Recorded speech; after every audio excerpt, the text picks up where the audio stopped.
नमस्कार, AB star news देख रहे हैं आप और मैं हूं आपके साथ सोहन सिंह। वक्त हो चला है अपना यूपी का, जिसमें बात करेंगे यूपी की तमाम अहम खबरों की। शुरुआत करेंगे डिप्टी सीएम ब्रजेश पाठक से जुड़ी खबर के साथ में।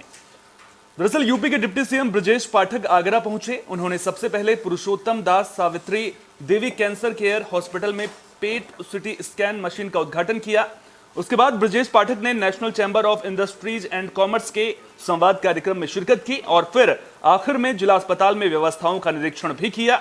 National chamber of industries and commerce के संवाद कार्यक्रम में ब्रजेश पाठक ने व्यापारियों को संबोधित किया।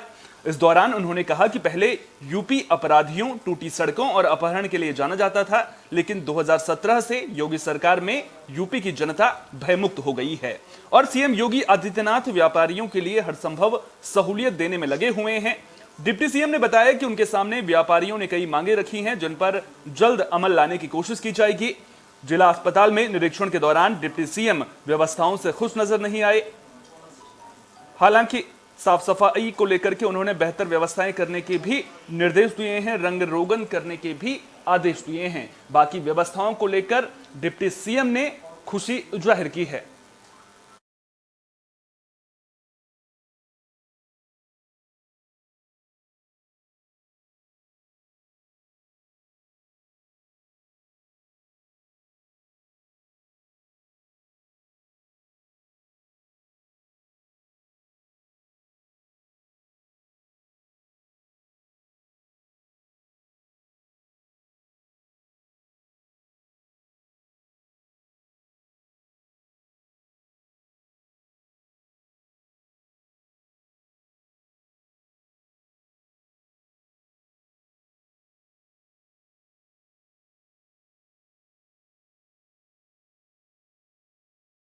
बात फिरोजाबाद की कर लेते हैं, जहां सोशल मीडिया पर हथियार के साथ फोटो डालना और वकील को धमकी देना एक युवक को महंगा पड़ गया। पुलिस ने आरोपी युवक के खिलाफ मामला दर्ज कर लिया है। पुलिस ने उत्तर थाना इलाके के मोहल्ला जैन नगर खेड़ा के रहने वाले युवक की तहरीर पर मुकदमा दर्ज किया है और जांच भी शुरू कर दी है। पीड़ित वकील संदीप बंसल का कहना है कि दक्षिण थाना इलाके के मोहल्ला बड़ी छपेटी के रहने वाले राजीव जैन के खिलाफ कोर्ट में वाद दायर किया था, जिसमें पुलिस ने आरोपी को गिरफ्तार कर जेल भी भेज दिया था। तब से राजीव जैन का बेटा मयंक उससे रंजिश रखने लगा था। मयंक ने सोशल मीडिया पर धमकी देने के साथ ही असलहे के साथ फोटो भी डाली है, जो अब वायरल हो रही है।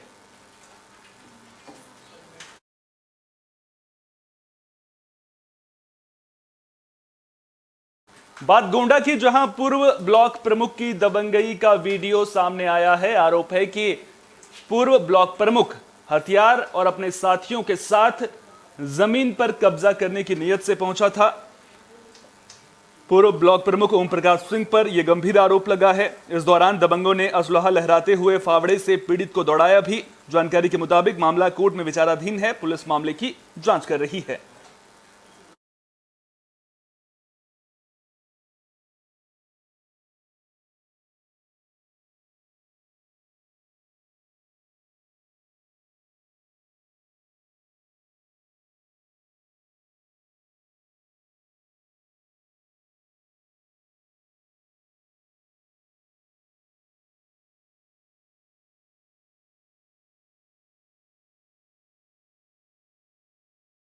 कानपुर से हैरान करने वाला मामला सामने आया है। दरअसल एक शख्स ने पहले 8वीं क्लास की लड़की को प्रेम जाल में फंसाया, उसके बाद उसके साथ दुष्कर्म की वारदात को अंजाम दिया है।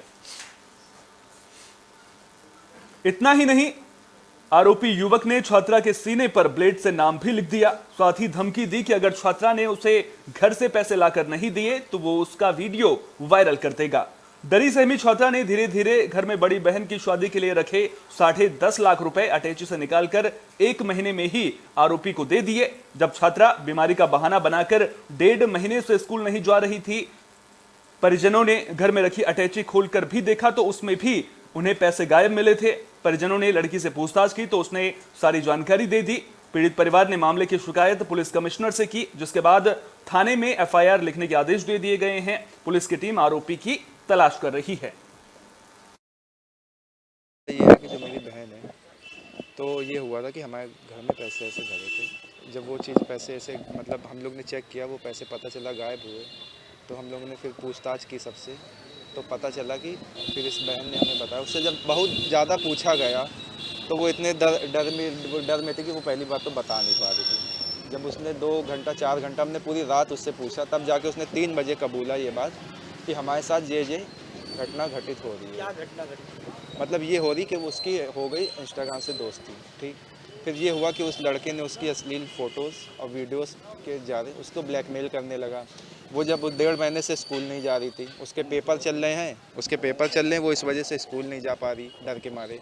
वो जाती तो कहता कि हम तुम्हें गोली मार देंगे, ये हाँ, तेज़ाब फेंक देंगे, एसिड फेंक देंगे, हाँ। उसको ब्लैकमेल कर रहा है।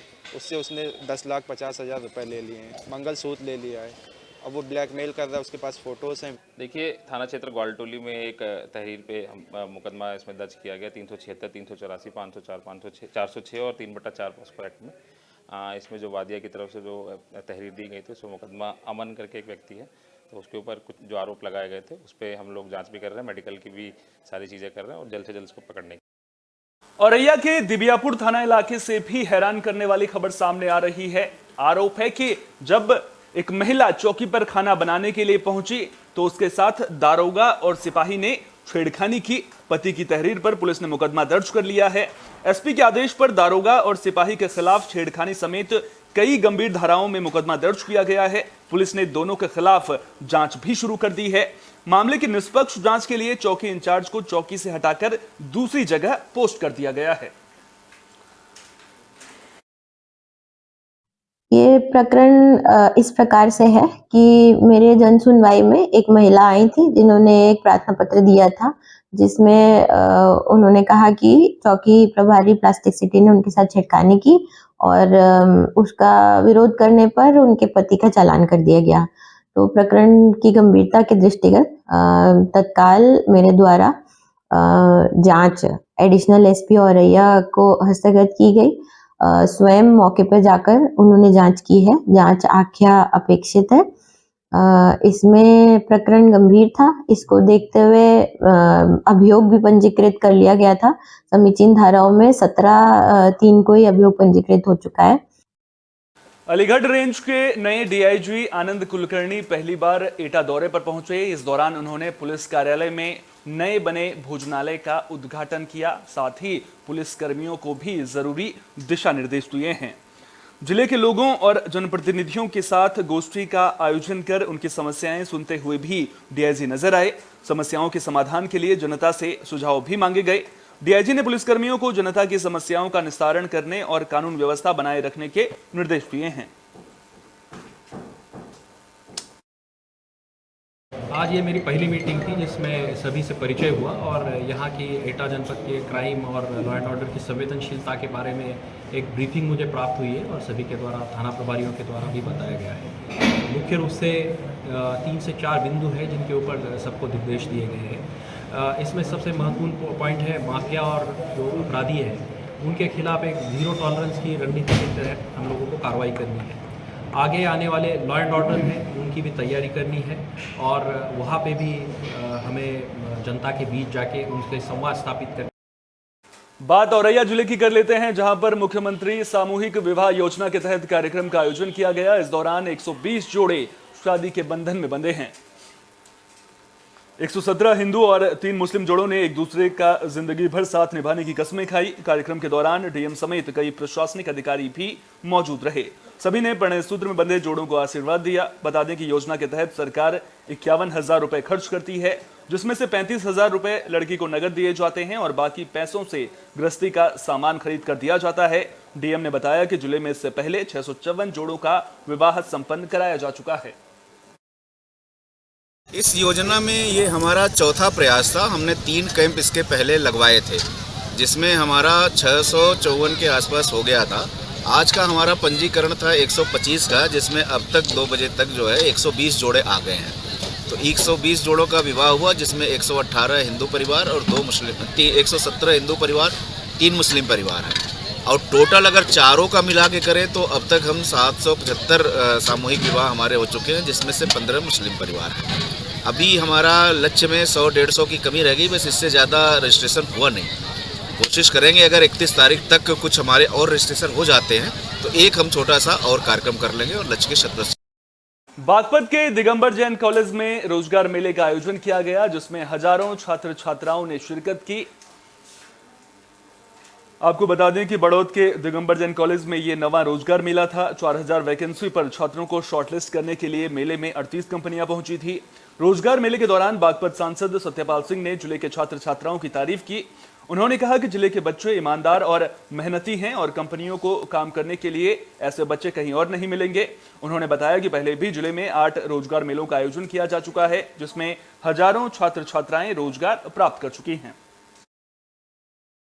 बागपत का ये 9वां रोजगार मेला है और इस रोजगार मेले में 38 कंपनियां आई हैं, जिनके पास 4000 वैकेंसीज हैं। सबसे पहले तो मैं हमारे ज़िले के जितने अधिकारी हैं उनका मैं धन्यवाद कर रहा हूं। हमारे मेरठ से हमारे वो आए हैं, एडिशनल डायरेक्टर आए हैं, उनका भी धन्यवाद करता हूं। हमारे जो जिला नियोजन अधिकारी हैं उनका मैं धन्यवाद करता हूं।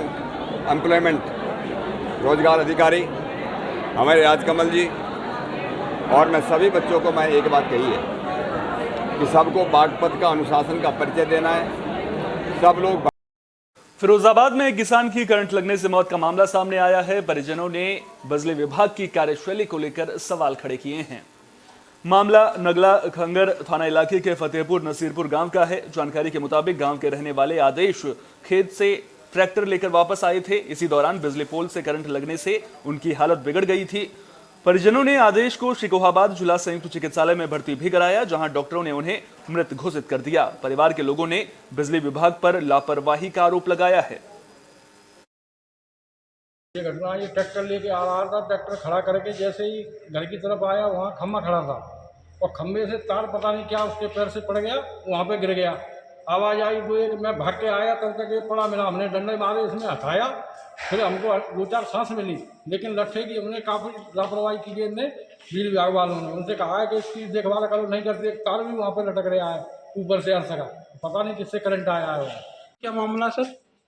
अभी जो है एक आदेश कुमार पुत्र इंद्र प्रकाश, गांव फतेहपुर नसीरपुर को यहाँ मृत अवस्था में लाए थे, जिनकी आयु लगभग 27-28 वर्ष है। तो उनके घर वालों ने बताया कि बिजली के करंट के कारण जो है इनकी। फिरोजाबाद में एक बड़ा हादसा होने से टल गया। दरअसल एक डीसीएम घरेलू सामान लेकर जा रहा था। इसी दौरान डीसीएम से धुआं उठता देख लोगों में अफरा तफरी मच गई। टोल पर मौजूद पुलिसकर्मियों ने खेतों में से मिट्टी डालकर आग पर काबू पाया, लेकिन तब तक हजारों का सामान जलकर राख हो चुका था। गनीमत ये रही कि आग डीसीएम में रखे सिलेंडर तक नहीं पहुंची, वरना बड़ा हादसा हो सकता था। घटना टूंडला थाना इलाके के टोल प्लाजा की है। जानकारी के मुताबिक मथुरा के कोसी थाने में तैनात पुलिसकर्मी अवनीश सामान लेकर शिकोहाबाद जा रहे थे। इसी दौरान डीसीएम में आग लग गई थी। क्या नाम है आपका? ओम प्रकाश। तुम गाड़ी में जो अभी तुम्हारी में आग लगी है, क्या मामला है? पूरी बात बताओ। हमें नहीं पता कैसे लगी आग। कहाँ से आ रहे थे, कहाँ जा रहे थे? आगरा से आ रहे थे, शिकोहाबाद जा रहे थे हम। अच्छा, फिर क्या हुआ? टोल पर हम रुके, हमने फास्टैग में पैसे डलवाई। इतने में ही एक जमान जी आए पुलिस वाले, उन्होंने एकदम हल्ला मचाया और गाड़ी में आग लगी, तुम्हारी गाड़ी में आग लगी। उन्होंने भाग के खेतों में से मट्टी और आगे पब्लिक आ गई। पब्लिक ने आगे वो हमने कवर करी। कितना नुकसान हो गया? नुकसान तो बहुत है। इसमें गाड़ी, आप ड्राइवर हैं? हाँ जी। जिनका माल है? यूपी की खबरों में फिलहाल के लिए इतना ही। आप बने रहिए AB स्टार न्यूज के साथ। फिलहाल दीजिए इजाजत। नमस्कार।